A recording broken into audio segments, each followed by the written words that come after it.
सिद्धारूढ स्वामी प्रकरण 19।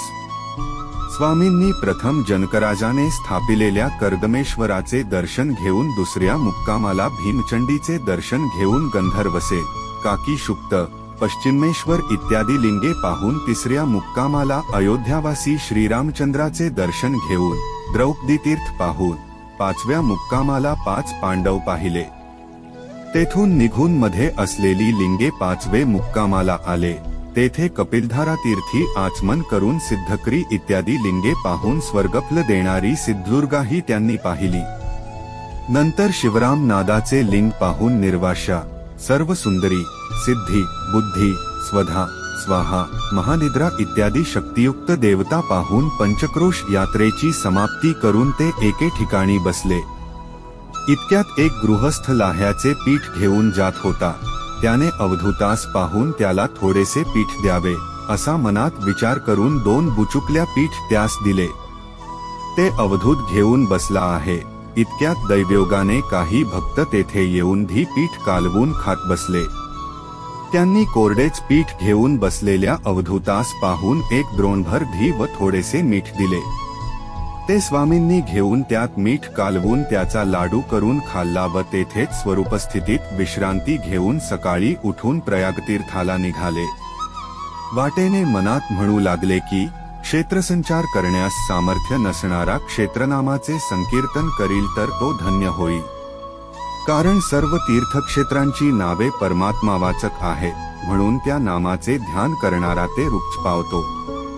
नंतर प्रयागतीर्थास पोचल्यावर संगमाच्या ठिकाणी स्नान करणारे, तीर्थाच्या कावडी भरणारे आणि रामेश्वराहून आणलेल्या वाळूची लिंगे करून संगमात निमज्जन करणाऱ्या पुष्कळ लोकांनी पाहून स्वामी म्हणाले की हे ह्या कर्माने ईश्वराला प्रसन्न करून घेऊ, त्याच्या प्रसादाने पुनीत होऊन ज्ञानाला अधिकारी होतील असे म्हणून तेथून निघून किल्ल्यात संगमनाथाचे दर्शन घेऊन अक्षयवटाचे मूळ पाहून तेथून निघून झडीच्या पावसाला सुरुवात झाली।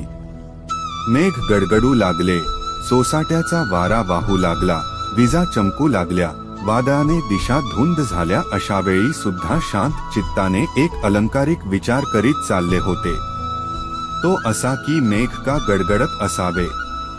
इंद्राचा शत्रू जो मैनाक पर्वत तो समुद्रात बुडाला आहे व समुद्रनाथने त्यास पाठीशी घातले आहे, म्हणून इंद्राचा योद्धा मेघ हा समुद्रनाथाला मोठमोठ्याने ओरडून सांगत आहे की इंद्राचा शत्रू मैनाक पर्वत याला बाहेर सोडतोस की युद्धास येतोस। मेघाच्या गडगडण्यावर ही उत्प्रेक्षा आहे। गावात गेल्यावर एका सावकाराच्या घरात जाऊन बसले।